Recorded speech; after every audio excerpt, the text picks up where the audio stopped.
नमस्कार साथियों, मैं हसनैन रजा आप सभी का उड़ान आईएएस एकेडमी के डिजिटल मंच में पुनः स्वागत करता हूं। आज के समक्ष जिस विषय को लेकर के आपके लिए उपस्थित हुआ हूं वो प्रीलिम्स जयते सीरीज का रहेगा। ये प्रीलिम्स जयते सीरीज का मेरा व्यक्तिगत तौर पे तीसरा लेक्चर रहेगा, तीसरा एमसीक्यू वीडियो रहेगा। अगर आपने पुराने वीडियो नहीं देखे होंगे गणित के, छत्तीसगढ़ के, साइंस के और भी अदर सब्जेक्ट के, तो उसे आप इस प्लेटफॉर्म के प्लेलिस्ट में जाकर के देख सकते हैं। आइए चालू करते हैं। हमारा पहला प्रश्न संविधान का, ठीक। इसमें पहला प्रश्न है मौलिक अधिकारों का प्रमुख उद्देश्य है।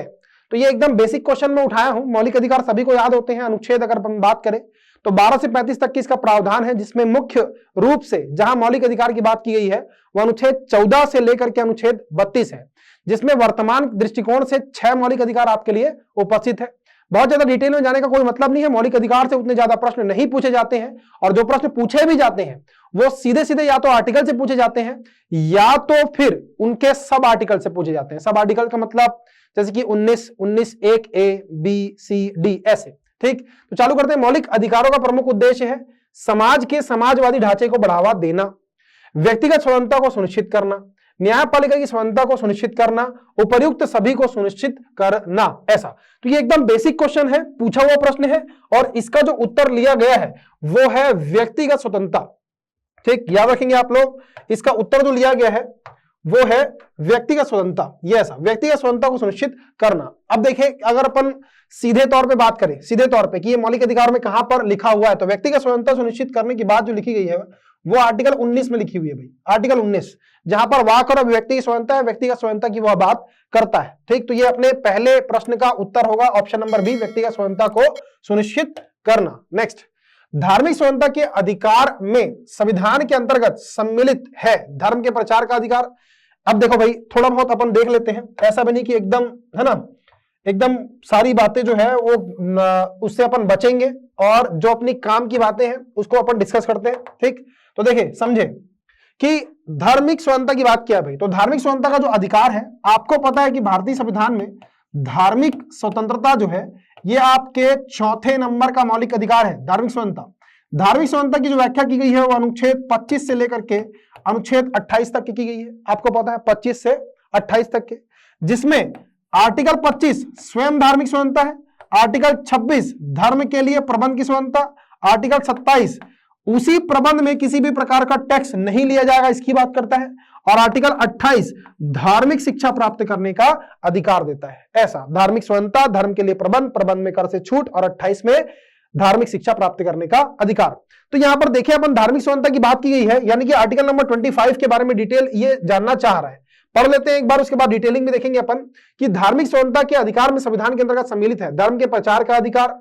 बिल्कुल है। देखो भाई कि ये जो धर्म के प्रचार का अधिकार बोला है, तो हमारे यहाँ जो धार्मिक स्वतंत्रता है, ये धार्मिक स्वतंत्रता अपने आप में 3 प्रकार की होती है, 3 प्रकार की। एक, धर्म का अंतःकरण, ठीक, यानी कि धर्म को मानना, उसी अंतःकरण के अनुरूप, है ना, आपकी आस्था यानी कि उसको पूजना, और इसका प्रचार यानी कि धर्म को फैलाना। ऐसा तो अंतःकरण, आस्था और प्रचार, तो धर्म के प्रचार का अधिकार है, बिल्कुल है। अगला, सिखों को कृपाण धारण करने एवं रखने का अधिकार, बिल्कुल। तो धर्म को दिखाने की स्वतंत्रता है भाई, आस्था की स्वतंत्रता के अंतर्गत यह आएगा, है ना। कहीं ना कहीं कृपाण धारण करना सिख धर्म में आस्था का प्रतीक है, तो यह भी बिल्कुल आएगा। एक होगा, और 2 भी इसके अंतर्गत आएगा। राज्यों का समाज सुधारक विधि निर्माण का अधिकार है, बिल्कुल ये भी है भाई, है ना। अगर आप अपन इसको नैतिक दृष्टिकोण से भी देखेंगे तो ऑप्शन नंबर 3 एकदम करेक्ट लगता है। धार्मिक निकायों का लोगों को धर्म परिवर्तन कराने का अधिकार, तो ये क्या है, क्या भाई, है ना। मैं बोला कि प्रचार करने का अधिकार है।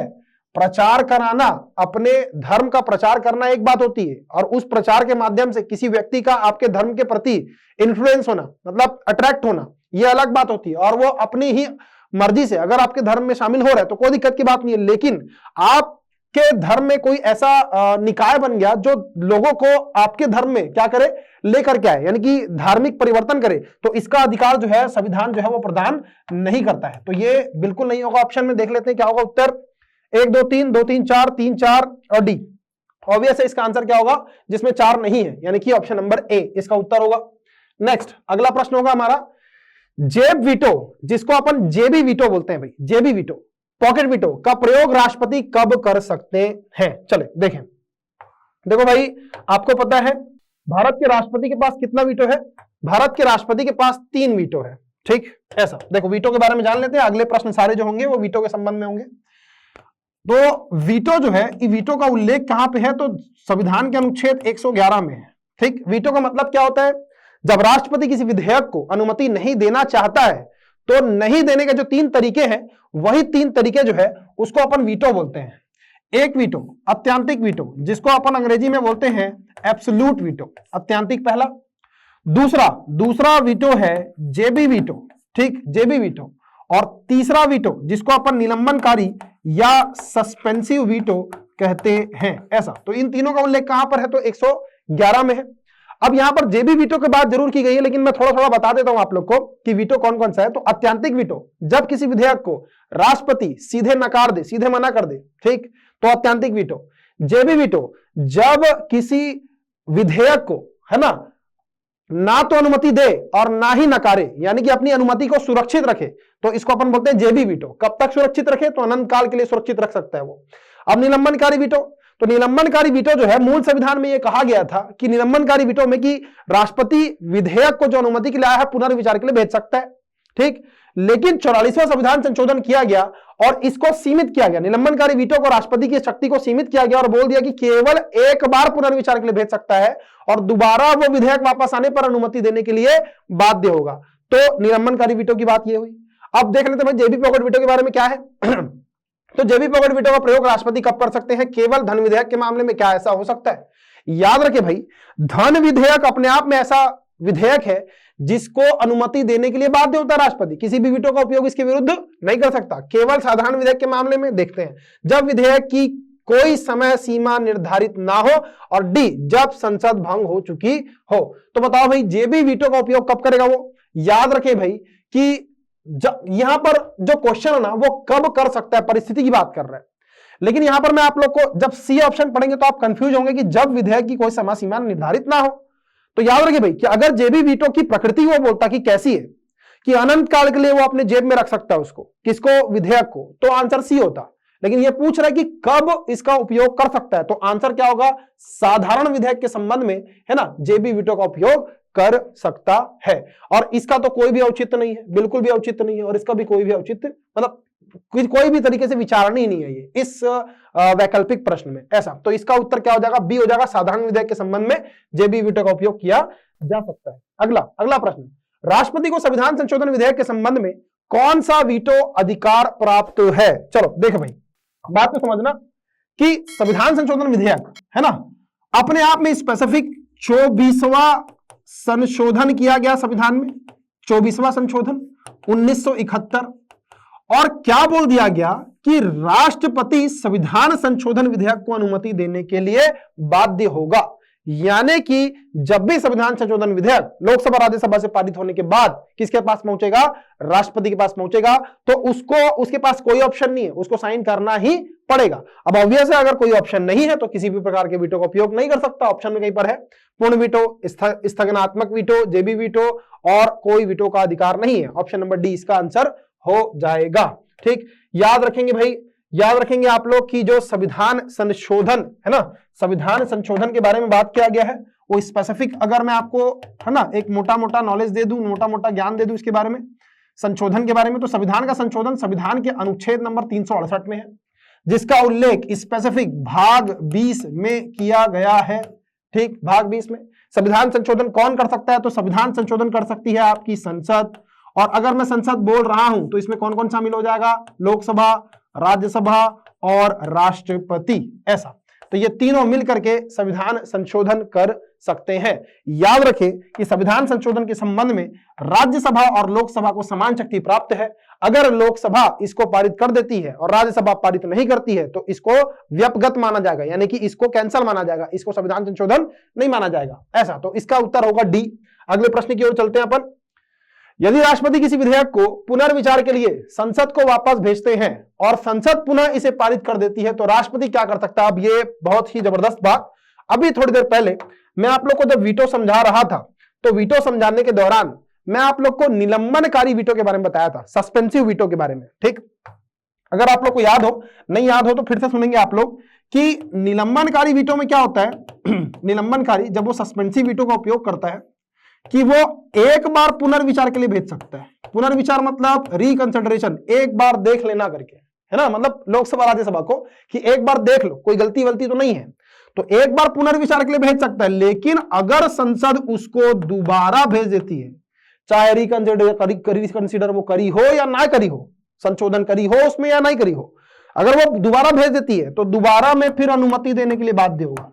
ठीक है, अनुमति देने के लिए, ठीक, अनुमति देने के लिए बाध्य होगा। कौन बाध्य होगा? राष्ट्रपति बाध्य होगा। ठीक, ऐसा, या तो वो सस्पेंसिव वीटो का फिर उपयोग ही ना करे अगर उसको रोकना ही है तो विधेयक को। ठीक, तो इसका ऑप्शन क्या होगा भाई कि तो राष्ट्रपति क्या कर सकते हैं? विधेयक को फिर से वापस भेज सकते हैं? ऐसा तो बिल्कुल भी नहीं हो सकता, है ना, ऐसा तो बिल्कुल भी नहीं हो सकता। यहां पर संसद की बात की है इसलिए।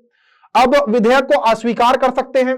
बिल्कुल भी नहीं कर सकता है। विधेयक को स्वीकृति देना अनिवार्य होगा? बिल्कुल, विधेयक को स्वीकृति देना अनिवार्य होगा। इसका ऑप्शन नंबर सी जो है वो सीधा सा और सरल सा उत्तर होगा। ठीक, तो ये हुआ हमारा प्रश्न का उत्तर और इसका एक्सप्लेनेशन। अगला, प्रधानमंत्री की नियुक्ति किस आधार पर राष्ट्रपति द्वारा की जाती है? चलो भाई देखो, बहुत ही जबरदस्त प्रश्न। अभी तक के आए हुए प्रश्नों में सबसे ज्यादा अच्छा प्रश्न जो है वो यही है। हालांकि मैं मान रहा हूं आप इसका उत्तर सोच लिए होंगे, लेकिन फिर भी ऑप्शन पढ़ लो आप लोग। ठीक, ऑप्शन पढ़ना, सबसे अधिक सीटें जीतने वाला दल का नेता, क्या ये उत्तर होगा? देख लेते हैं आगे। संसद के दोनों सदनों द्वारा चुने गए व्यक्ति को, सी राष्ट्रपति की इच्छा के अनुसार, डी सदन में बहुमत का समर्थन प्राप्त व्यक्ति को। इसका उत्तर क्या होगा? अब आपके दिमाग में चल रहा होगा कि संसद के दोनों सदनों द्वारा चुने गए व्यक्ति को, तो एक बार इसके ऊपर एक बात करते हैं अपन कि लोकसभा का चुनाव हर 5 साल में होता है और संविधान में कहा गया कि लोकसभा में बहुमत प्राप्त दल के नेता को क्या बोलेंगे अपन? प्रधानमंत्री बनाया जाएगा, ऐसा कहा गया। लेकिन याद रखिए कि दोनों सदनों में कैसे हो सकता है, क्योंकि राज्यसभा का चुनाव तो हर 2 वर्ष में होता है, तो कभी मेजोरिटी किसी पक्ष में, कभी मेजोरिटी किसी पक्ष में हो सकती है, तो यह तो आंसर नहीं हो सकता। अगला, सबसे अधिक सीटें जीतने वाले दल को, तो आज के डेट में अगर अपन वर्तमान के लोकसभा चुनाव की बात करेंगे, सबसे ज्यादा सीटें तो किसके पास है? ना भाजपा के पास है। लेकिन भाजपा का व्यक्ति ही प्रधानमंत्री बनेगा ऐसा जरूरी नहीं है, क्योंकि मेजोरिटी होना जरूरी है और मेजोरिटी 272 की नहीं है भाजपा के पास, इसलिए तो वो गठबंधन किया है। इसीलिए यह उत्तर भी नहीं हो सकता। स्पेसिफिक किसी दल के पास ज्यादा सीट है तो उसको प्रधानमंत्री बनाया जाएगा, जरूरी नहीं है ना। लेकिन अगर मैं डी ऑप्शन पढ़ता हूं कि सदन में बहुमत का समर्थन प्राप्त व्यक्ति, सदन में कई सारी पार्टियां हैं, कई सारे दल हैं, अगर वो दल मिलकर के किसी एक नए व्यक्ति को अपना समर्थन दे देते हैं तो फिर वही व्यक्ति क्या होगा? ऑब्वियसली वो प्रधानमंत्री होगा। तो ये सोचने वाली बात थी, बहुत ही जबरदस्त प्रश्न था ये। अगर कोई व्यक्ति इसके ऑप्शन नंबर ए को पढ़ ले, ठीक है, और बी को पढ़ ले, तो ए या बी में से कोई को उत्तर मार के निकल जाएगा। लेकिन आंसर क्या है इसका? आंसर डी है इसका। ठीक, नेक्स्ट अगला प्रश्न, संविधान के किस अनुच्छेद में प्रधानमंत्री और मंत्रिपरिषद का उल्लेख किया गया है? तो अनुच्छेद 72 में, अनुच्छेद 74 में, 76 में, 78 में। आंसर क्या होगा भाई? ऑब्वियसली इसका आंसर, है ना, जो लगातार पढ़ रहे हैं अनुच्छेद वाला प्रश्न, तो उनसे बनना ही चाहिए। ठीक, 74 74 में किया गया, क्या बोला गया है 74 में? कि राष्ट्रपति के कार्यों में सहायता के लिए प्रधानमंत्री और उसकी मंत्रिपरिषद होगी, ये कहा गया है अनुच्छेद 74 में। मोटा मोटा तौर पर बात कर रहा हूं आपसे। 72 में क्या है भाई? 72 में राष्ट्रपति के क्षमादान की शक्ति के बारे में बात किया गया है। ठीक, 76 में क्या है? तो 76 में तो देश के महान्यायवादी अटॉर्नी जनरल की बात की गई है। 78 में क्या है? तो यहां पर है ड्यूटीज ऑफ प्राइम मिनिस्टर, मतलब प्रधानमंत्री के यहां पर कर्तव्य बताए गए हैं, ऐसा। ठीक, तो इसका उत्तर क्या हो जाएगा? बी इसका उत्तर होगा। नेक्स्ट अगला प्रश्न होगा हमारा कि मंत्रिपरिषद के सदस्य किसके प्रति सामूहिक रूप से उत्तरदायी होते हैं?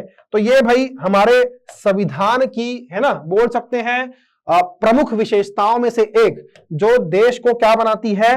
लोकतांत्रिक बनाती है। ठीक, उसका एक अभिन्न अंग के रूप में ये है ना, और बहुत ज्यादा महत्वपूर्ण प्रावधान। तो इसके आसपास की चीजों को आप जानिए भाई कि हमारे यहां संविधान का अनुच्छेद जो 75 है, इसको 5 भागों में बांटा गया। 75(1), 75(2), ठीक, स्पेसिफिक 75(3), 75(4), फिर 75(5), ऐसा इसको 5 भागों में बांटा गया। क्या क्या बात की गई? बात की गई प्रधानमंत्री 75(1), काउंसिल ऑफ मिनिस्टर, प्रधानमंत्री के जो आसपास होते हैं, कैबिनेट मंत्री और पूरी मंत्रिपरिषद 75(2), 75 3 और 4 में, 75 3 में कहा गया है सामूहिक उत्तरदायित्व और 75 4 में कहा गया है व्यक्तिगत उत्तरदायित्व। अब देखो भाई, उत्तरदायी एक उत्तर देने वाला और एक प्रश्न पूछने वाला। तो याद रखिए भाई कि सामूहिक रूप से उत्तरदायी कौन है, तो सामूहिक रूप से उत्तरदायी कौन है भाई, मंत्रिपरिषद, प्रधानमंत्री और उसकी मंत्रिपरिषद। ठीक है, मतलब उत्तर प्रश्न का उत्तर देने वाले कौन है, प्रधानमंत्री और उसकी मंत्रिपरिषद। किसको उत्तर देंगे, अगर वो सामूहिक तौर पे लोकसभा को उत्तर दे, किसको उत्तर दे, लोकसभा को, तो ये इसका सामूहिक उत्तरदायित्व वाला, ठीक 75 3। लेकिन अगर वो व्यक्तिगत तौर पर एक मंत्री या दूसरा मंत्री राष्ट्रपति को क्या दे, जवाब दे, तो वो उनका व्यक्तिगत उत्तरदायित्व कहलाता है। फिर तो याद रखेंगे भाई कि इसका आंसर ना राष्ट्रपति होगा, ना संसद होगा, ना राज्यसभा होगा, इसका आंसर होगा स्पेसिफिक लोकसभा।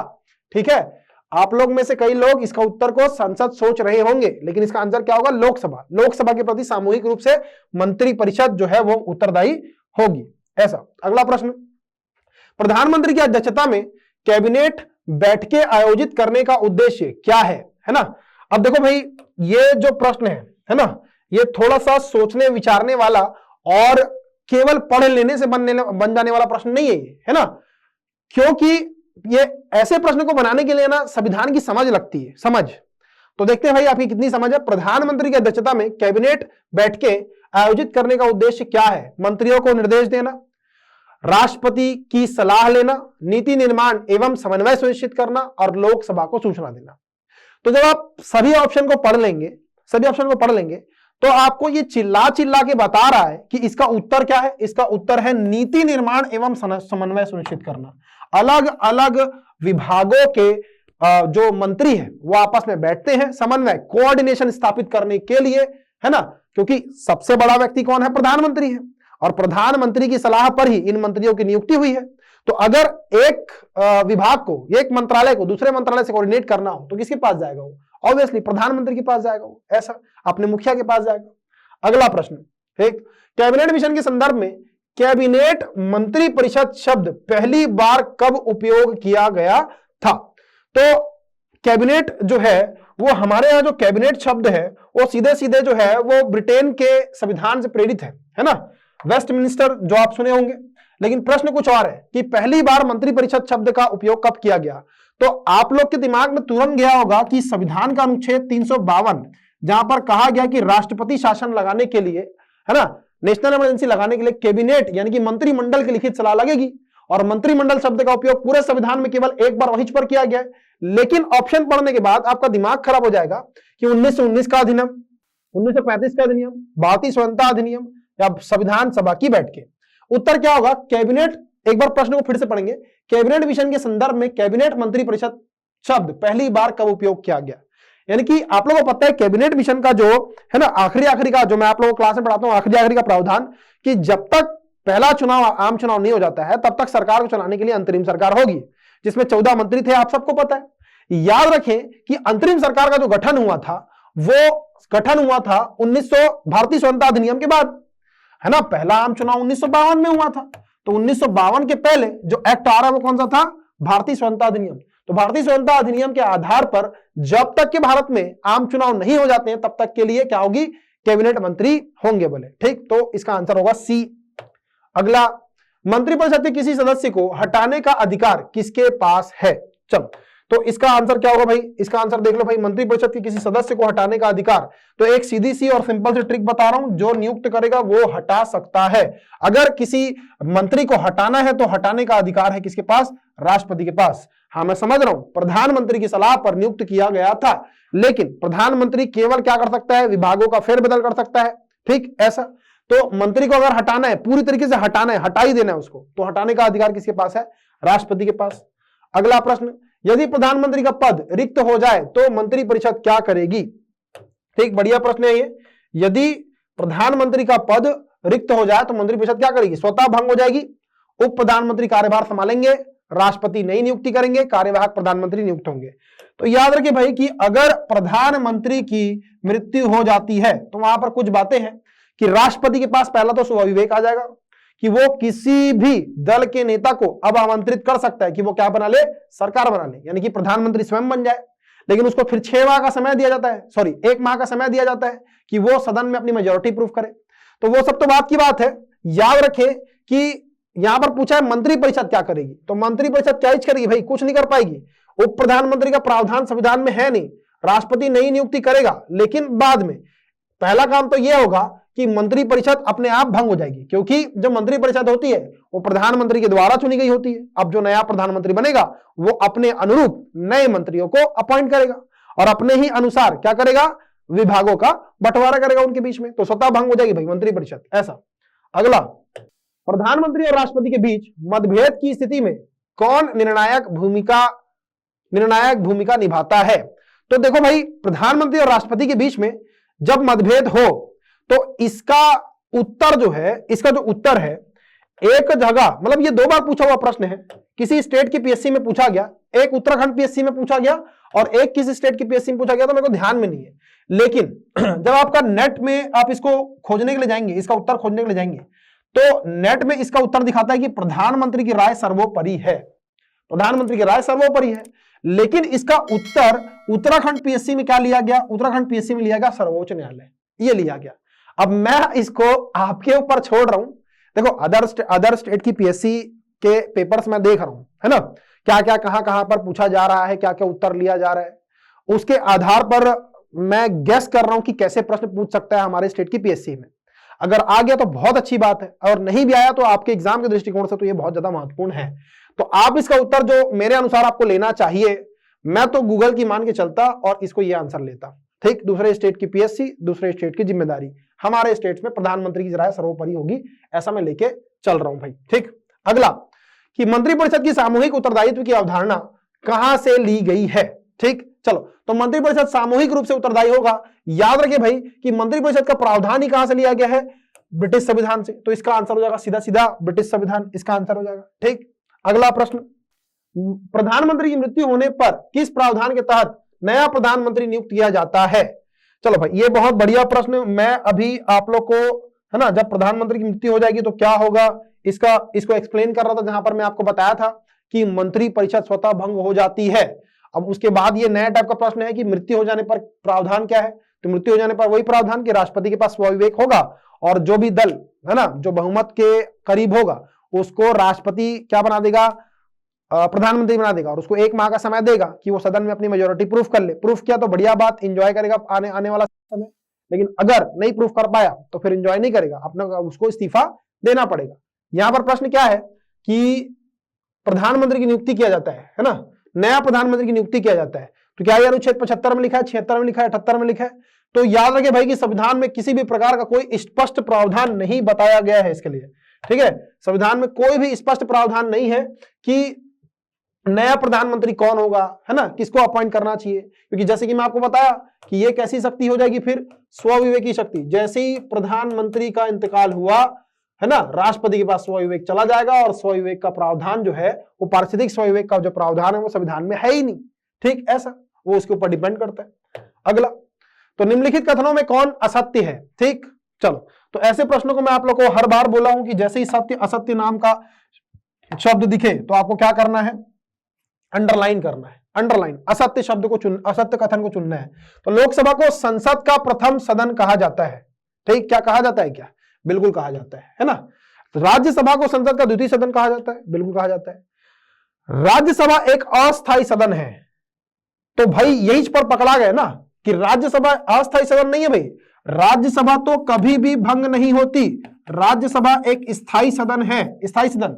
लेकिन याद रखें कि इसका जो सभापति होता है, जो कि अपने आप में उपराष्ट्रपति है, इसका कार्यकाल 5 वर्ष का होता है, जबकि जो अन्य सांसद है, राज्यसभा के सांसद, उनका कार्यकाल 6 वर्ष का होता है। ठीक, और ये भी जो सभी सांसद हैं, ये 6 वर्ष का कार्यकाल होता है। प्रत्येक 2 वर्ष में इसके जो 1/3 सदस्य हैं, 1/3 सदस्य वो रिटायर्ड हो जाते हैं, और 1/3 नए सदस्यों का चुनाव होता है प्रत्येक 2 वर्ष में।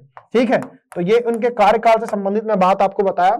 आखिरी ऑप्शन भी पढ़ लेते अपन, किसी भी प्रकार की कोई, है ना, संभावना ना हो गलत होने की। लोकसभा संसद का लोकप्रिय सदन है, बिल्कुल है, लोकप्रिय सदन है। और राज्यसभा को क्या कहा जाता है भाई, राज्यसभा को विशेषज्ञ सदन कहा जाता है, इसको लोकप्रिय सदन कहा जाता है। नेक्स्ट, संसद के दोनों सदनों का संयुक्त अधिवेशन आयोजित होता है। चले भाई, बहुत बढ़िया प्रश्न, एक बार आप पढ़ लीजिए, एक बार मैं पढ़ लेता हूं, ठीक, फिर इसके उत्तर की ओर चलते हैं अपन। चलो, संयुक्त अधिवेशन की बात हुई है, संयुक्त अधिवेशन मैं आप लोग को बता देता हूं फटाफट तेजी से। तो समझे भाई, संयुक्त अधिवेशन, ठीक, ये जो संयुक्त अधिवेशन का प्रावधान है, संयुक्त अधिवेशन का प्रावधान संविधान के अनुच्छेद 108 में बताया गया है। याद रखें, संयुक्त अधिवेशन कौन बुलाता है? तो संयुक्त अधिवेशन का आयोजन राष्ट्रपति के द्वारा किया जाता है। संयुक्त अधिवेशन की जो अध्यक्षता है वो किसके द्वारा की जाती है? तो संयुक्त अधिवेशन की अध्यक्षता लोकसभा के स्पीकर के द्वारा की जाती है। अगर वो मौजूद ना हो तो डिप्टी स्पीकर इसकी अध्यक्षता करेगा, और अगर वो भी मौजूद ना हो तो राज्यसभा का जो उपसभापति है वो इसकी अध्यक्षता करता है। ऐसा, ठीक। संयुक्त अधिवेशन कहाँ आयोजित किया जाता है? तो आपको याद रखना पड़ेगा कि ये लोकसभा सदन में आयोजित किया जाता है, ठीक है ना। लोकसभा सदन बड़ा सदन होता है, बहुत सारे लोग यहाँ पर आ सकते हैं, ऐसा करके याद कर लेना। तो लोकसभा सदन में इसको आयोजित किया जाता है। याद रखेंगे कि जो संयुक्त अधिवेशन है वो भारतीय इतिहास में आज तक के 3 बार बुलाया जा चुका है। 3 बार कब कब बुलाया जा चुका है? तो ये 1961 में एक बार दहेज प्रताड़ना के लिए, 1978 में दूसरी बार डाक संशोधन अधिनियम के लिए, 2003 में एक बार POTA prevention of terrorism act यानी कि आतंकवाद निवारक अधिनियम को पारित करने के लिए बुलाया गया था। ठीक, याद रखें क्या जरूरत है इसको बुलाने की? तो बुलाने की जो जरूरत है वो 3 प्रकार की है ना। एक तो बेसिक बता रहा हूं कि जब भी विवाद की स्थिति हो दोनों सदन के बीच में, कैसे कि एक सदन विधेयक को पारित करे, दूसरा पारित ना करे, पहला कंडीशन। दूसरा कंडीशन, एक सदन विधेयक को पारित करे और दूसरा संशोधन के साथ पारित करे जो संशोधन पहले वाले को मंजूर ना हो, यानी कि पहले सदन को मंजूर ना हो, तो ये दूसरा कंडीशन। तीसरा कंडीशन कि जब राज्यसभा किसी विधेयक को 6 माह तक के लंबित रखे। तो ये हुआ आपका संयुक्त अधिवेशन जो 3 कंडीशन पर, 3 परिस्थितियों पर बुलाया जाता है। ठीक, प्रश्न क्या है अपना? प्रश्न है कि संसद के दोनों सदनों का संयुक्त अधिवेशन आयोजित होता है भारत के राष्ट्रपति के निर्वाचन के लिए। होता है क्या भाई? है ना। तो संयुक्त अधिवेशन का प्रावधान वहां पर है ही नहीं निर्वाचन के लिए। भारत के उपराष्ट्रपति के निर्वाचन के लिए बिल्कुल भी नहीं। ठीक, संविधान में संशोधन से संबंधित विधेयक को पारित करने के लिए। तो याद रखिए भाई, चलो यहां पर एक्सप्लेन कर रहा हूं मैं कि संयुक्त अधिवेशन जो है स्पेसिफिक हर बार नहीं बुलाया जा सकता। संयुक्त अधिवेशन केवल और केवल 2 विधेयक पर डिस्प्यूट हो तो बुलाया जा सकता है। एक तो वो वित्त विधेयक हो, एक तो वो साधारण विधेयक हो। लेकिन याद रखें, वित्त विधेयक भी 117 एक प्रकार का होना चाहिए तभी बुला सकते हैं। 117 3 प्रकार का होगा तो नहीं बुला सकते। अगला पढ़ते हैं, है ना। तो ये भी क्या हो जाएगा? गलत हो जाएगा। ऐसे विधेयक पर विचार करने और उसे पारित करने के लिए जिस पर दोनों सदनों में मतभेद हो, तो बिल्कुल ऑप्शन नंबर 4 एकदम सही है, यानी कि डी इसका उत्तर होगा। डी इसका उत्तर होगा। बढ़ते हैं आगे अगले प्रश्न में। ठीक, स्वतंत्र भारत के संसदीय इतिहास में अभी तक कितनी बार संयुक्त अधिवेशन बुलाया जा चुका है? तो इसका सीधा सा और सरल सा उत्तर हो जाएगा 3 बार, जिसका एक्सप्लेनेशन मैं आपको पिछले प्रश्न में दिया कि संयुक्त अधिवेशन जो है वो 3 बार बुलाया जा चुका है भाई। ठीक, इसमें पहला है 61, दूसरा है 78, तीसरा है 2003। 61, ठीक, दहेज प्रताड़ना अधिनियम, 1978 डाक संशोधन अधिनियम, 2003 प्रिवेंशन ऑफ टेररिज्म एक्ट आतंकवाद निवारक अधिनियम। जब क्या बुलाया गया? संयुक्त अधिवेशन संसद का बुलाया गया। तो इसका उत्तर इस प्रकार क्या हो जाएगा? ऑप्शन नंबर सी, 3 बार यह अधिवेशन बुलाया जा चुका है। अगला प्रश्न, संसद के संयुक्त अधिवेशन में विधेयक पारित होता है। ठीक, चलो ये संयुक्त अधिवेशन का फिर से भाई, है ना। अगला प्रश्न, अगला नॉलेज, है ना। देखो, तो दोनों सदनों के कुल सदस्यों के सामान्य बहुमत द्वारा, दोनों सदनों के कुल सदस्यों के 2/3 बहुमत द्वारा, दोनों सदनों के कुल उपस्थित एवं मतदान करने वाले सदस्यों के सामान्य बहुमत द्वारा, दोनों सदनों के उपस्थित तथा मतदान करने वाले के 2/3 के द्वारा। तो इसका सीधा और सिंपल आंसर होगा भाई, याद करने वाली चीज है कि ये जो है दोनों सदनों के कुल उपस्थित तथा मतदान करने वालों के सामान्य बहुमत से पारित किया जाएगा। तो इसका आंसर क्या हो जाएगा? सी इसका आंसर हो जाएगा, सामान्य बहुमत से, है ना। संयुक्त अधिवेशन में किसी विधेयक पर विवाद हो तो उसको पारित किया जाता है सर्वसम्मति से, ऐसा। ठीक, चले अगला, संविधान संशोधन प्रस्ताव के संबंध में दोनों सदनों में मतभेद होने की स्थिति में। ठीक, चलो भाई, ये तो इसका उत्तर सीधा सीधा आ गया भाई, है ना। ये भी संयुक्त अधिवेशन के संबंध में है कि अगर दोनों सदनों में मतभेद की स्थिति होती है तो फिर क्या होगा? तो फिर वहां पर डिपेंड करता है कि विधेयक कौन सा है। पहली चीज, अगर वो वित्त विधेयक या साधारण विधेयक है तो संयुक्त अधिवेशन बुलाया जाएगा। अगर, अच्छा, संविधान संशोधन की बात कर रहे हैं ना, ठीक है ना, तो ठीक भी है। वित्त विधेयक और साधारण विधेयक की बात हो तो संयुक्त अधिवेशन बुलाएंगे अगर मतभेद हो रहे तो। लेकिन अगर वो संविधान संशोधन विधेयक है तो उसको बराबर, राज्यसभा को और लोकसभा को उसके परिप्रेक्ष्य में बराबर शक्ति प्राप्त है। अगर कोई भी एक सदन उसको पारित नहीं किया तो संविधान संशोधन विधेयक जो है वो खत्म हो जाएगा। तो क्या बोल रहे भाई कि लोकसभा की इच्छा अनुसार पारित होगा? बिल्कुल भी नहीं। बराबर राज्यसभा की इच्छा अनुसार पारित होगा? बिल्कुल भी नहीं। संयुक्त अधिवेशन, जैसे कि मैं आपको एक्सप्लेन किया, प्रस्ताव गिर जाएगा, प्रस्ताव गिर जाएगा। ठीक, ऑप्शन नंबर डी इसका आंसर होगा। जैसे कि 65वां संविधान संशोधन विधेयक है ना, आप लोग को याद होगा, अगर राजीव गांधी की सरकार में लाया गया था, है ना, पंचायती राज और नगरीय निकाय को संवैधानिक दर्जा प्रदान करने के लिए, लेकिन उसको राज्यसभा अनुमति नहीं दी थी। ठीक है, ऐसा। तो राज्यसभा और लोकसभा को संविधान संशोधन के संबंध में बराबर की शक्ति प्राप्त है, ये आप याद रखेंगे, है ना। ऑप्शन नंबर डी उसका आंसर होगा। अगला प्रश्न होगा हमारा कि संसद की कार्यवाही सूची में प्रथम विषय होता है। चले, तो एकदम मस्त प्रश्न भाई, अच्छा प्रश्न ये, है ना। देखें, संसदीय शासन प्रणाली में जो संसदीय प्रक्रिया होती है ना, संसदीय प्रक्रिया, ये संसदीय प्रक्रिया एकदम स्पेसिफिक होती है। इसको कार्य के अलग अलग समय में बांट सकते हैं अपन। फॉर एग्जाम्पल कि 11 बजे से 1:30 बजे का जो समय होता है वो फर्स्ट हाफ होता है भाई, ठीक है। इसके बाद लंच ब्रेक हो जाता है और लंच ब्रेक के बाद 3 से 5 बजे तक के सभी सांसद फिर से बैठते हैं, ठीक है। लेकिन इसमें ये जो समय है, ये जो 11 से 1:30 का समय है, इसको अपन 2 हिस्से में फिर से बांट सकते हैं। एक 11 से 12 का और दूसरा 12 से 1:30 का, यानी कि 12 बजे से 1:30 का, ऐसा। इसको 2 हिस्से में बांट सकते हैं अपन। यहां पर जो आपका 11 से 12 का समय है, इसको कहा जाता है प्रश्नकाल, ठीक है। क्या कहा जाता है? प्रश्नकाल। और जो 12 से 1:30 का समय है, इसको कहा जाता है शून्यकाल, ऐसा। और इस समय को चर्चा का समय कहा जाता है, चर्चा का समय, ऐसा। तो ये संसदीय प्रक्रिया में, संसदीय शासन प्रणाली में ऐसा कुछ होता है। प्रश्न क्या है? संसद की कार्यवाही सूची में प्रथम विषय होता है। तो प्रथम विषय चुपचाप भाई प्रश्नकाल का होता है। प्रश्नकाल का समय होता है, लोग क्या करते हैं? प्रश्न करते हैं। ठीक, इसका उत्तर हो जाएगा ऑप्शन नंबर बी होगा इसका उत्तर। कौन सी प्रथा संसदीय प्रणाली को भारत की देन है? चलो, तो शून्यकाल, कटौती प्रस्ताव, स्थगन प्रस्ताव, मंत्रालयों की मांगों में का गिलोटिन किया जाना, है ना। चलो बात कर लेते हैं भाई, चर्चा कर लेते हैं।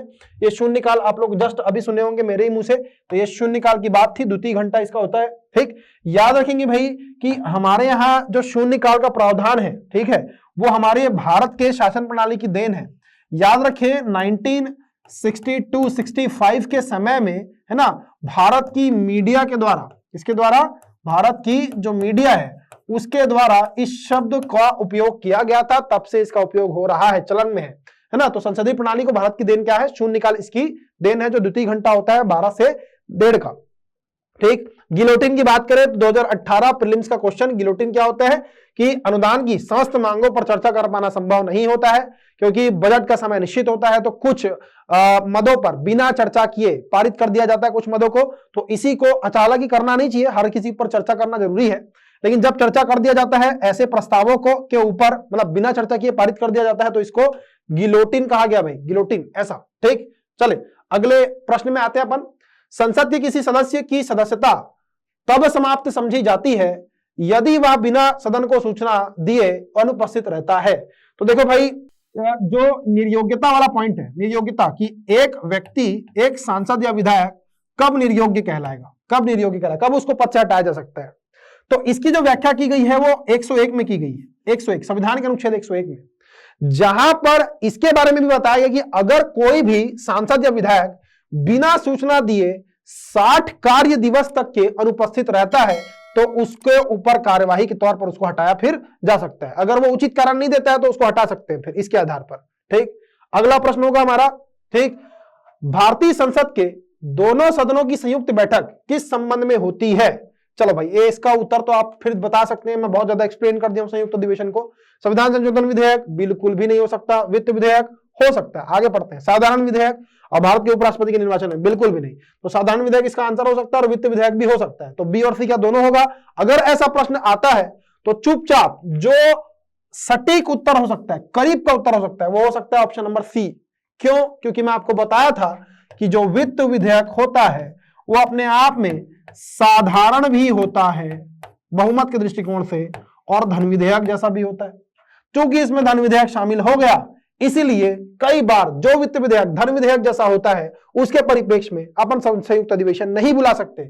इसलिए आंसर क्या हो जाएगा? अप्रोप्रिएट, एकदम आंसर करेक्ट, साधारण विधेयक जो है इसका आंसर होगा ऐसा। ठीक, अपना अगला प्रश्न और आज का आखिरी प्रश्न, ठीक, देखेंगे आप लोग कि संसद के किन सदस्यों को गैर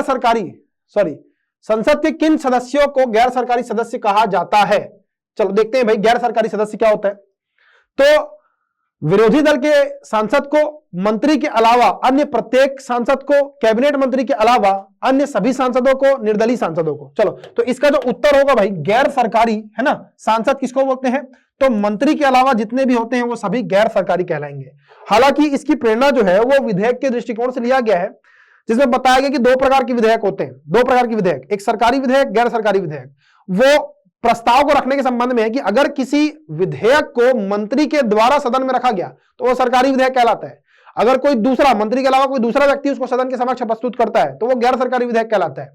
तो उसी के परिप्रेक्ष्य में जो इसका एकदम करेक्ट आंसर होगा वो होगा मंत्री के अलावा अन्य प्रत्येक सांसद को, ऐसा। तो ये हुआ हमारा आखिरी प्रश्न और आखिरी प्रश्न का उत्तर। मैं आशा करता हूं कि आपको ये जो जानकारी, ये जो एमसीक्यू मेरे द्वारा उपलब्ध करवाया गया है, ये आपके इस एग्जाम के दृष्टिकोण से महत्वपूर्ण रहेगा। और अगर आपको ये जो सीरीज चल रही है आपको अच्छी लग रही है तो इसको आप ज्यादा से ज्यादा शेयर कीजिए अपने दोस्तों तक के, अपने पीएससी के साथियों को बताइए कि हमारे यहाँ जो सीरीज चल रही है इसका फायदा कितना ज्यादा होगा। जब आप एग्जाम के करीब पहुंचेंगे तब आपको हड़बड़ाहट होगी, है ना, क्या पढ़े क्या छोड़े, ऐसा। तो आप चुपचाप इस सीरीज को निकाल करके बैठ जाना और इसमें जितने भी क्वेश्चन प्रैक्टिस करवाए हुए हैं, केवल क्वेश्चन प्रैक्टिस बस नहीं होती, जैसे कि आप लोग देख रहे हैं, है ना, क्वेश्चन के आसपास की चीजों को भी आपको एक्सप्लेन करने की कोशिश किया जाता है। तो मिलते हैं अगले वीडियो में, तब तक के लिए धन्यवाद।